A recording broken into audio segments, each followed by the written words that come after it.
Mag-uumpisa na ang tagisan ng talino, diskarte at lakas. Ano kaya ang strategy na nakahandang gawin ng Nitro Squad? Isa-isa nating aalamin yan ngayong chapter 127. Let's go!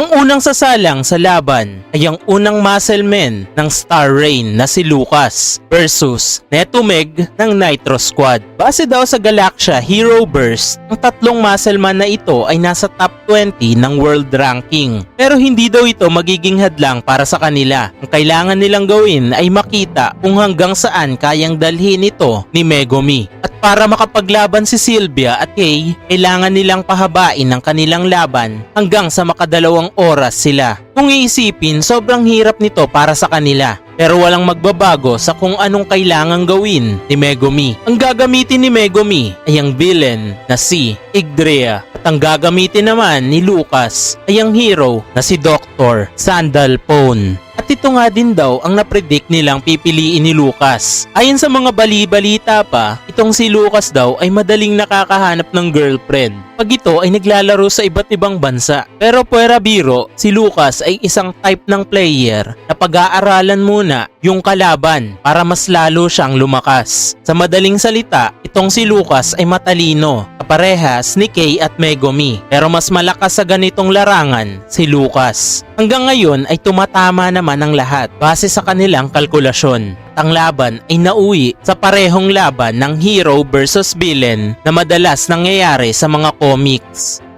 Si Dr. Sandalphon ang karakter na ginamit ni Lucas sa nakaraang version ng laro. Kahit na nagbago ang sistema, mas mainam pa rin na pumili ka ng karakter na kabisado mong gamitin. Isang laban sa pagitan ng mga karibal mula sa parehong comics. Sisimulan na nila ang recreating the original role-playing. Pero gagawin nila ito ng mas makapigil hininga, umakto bilang ang karakter na gamit nila ng mas may buhay at ulitin ang original na gawa sa pamamagitan ng pag-uusap ng bawat karakter. At ang role-playing na ito ay ang pinakatamang battle strategy para sa larong Galaxia Hero Chaos. Kung mapapasunod nila ang kalaban sa strategy na hinanda nila, mas madali sa kanila makapag-buy time kung ganon. Pero naisipan ni Sanraku na paano magagawa ni Megumi ang strategy. At ang tanong pa, kung marunong daw ba mag-English si Megumi. Pero bigla na lang may lumabas na message kay Dr. Sandalphon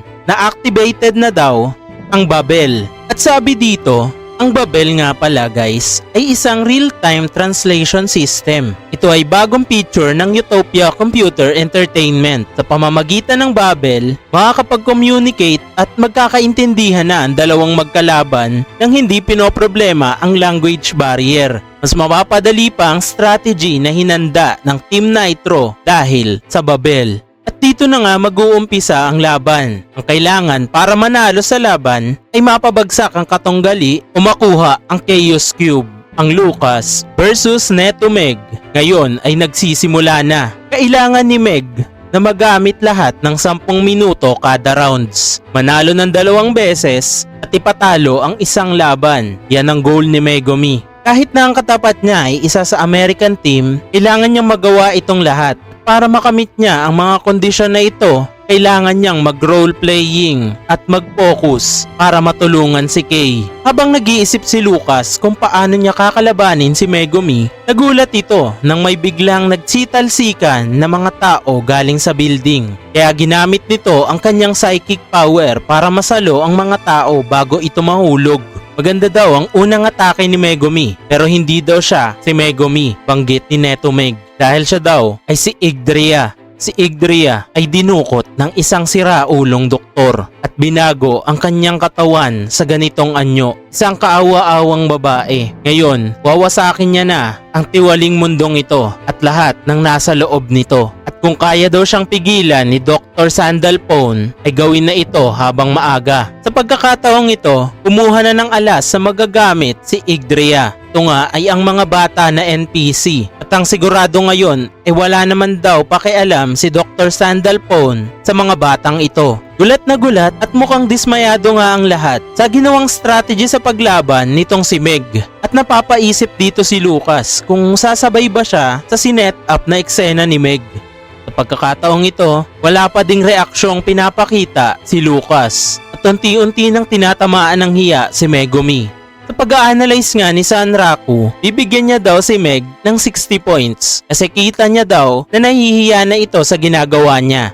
Pero banggit ni Amane, masyado daw mababa ang 60 points dahil dun pa nga lang sa paggamit ni Meg ng mga batang NPC bilang shield, plus points na daw yon para kay Megumi. Kaya ang ibinigay niya daw dito ay 75 points. At dahil sa ginawang eksena ni Megumi, napahinto niya ang kalaban sa galaw nito. Hindi na masama para sa hinanda nilang palabas. Binibigyang buhay ni Megumi ang isang pinakamagandang palabas. Ang laban ng mga professional gamer mula sa Japan at United States. Sino ang unang magwawagi?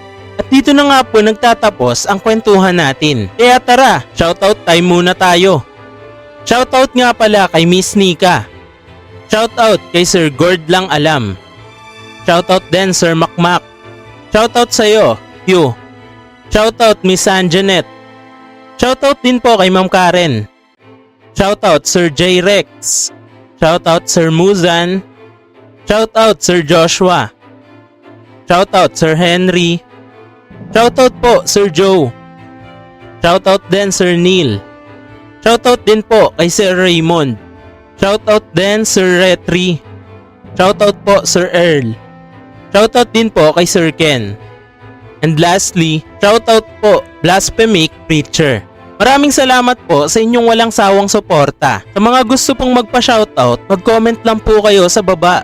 And as usual, kung bago ka nga lang pala sa channel na ito, ay huwag mo nang kalimutang i-like, share, at i-subscribe ang channel na ito. I-ring mo na din ang notification bell para lagi kang updated sa mga latest video natin.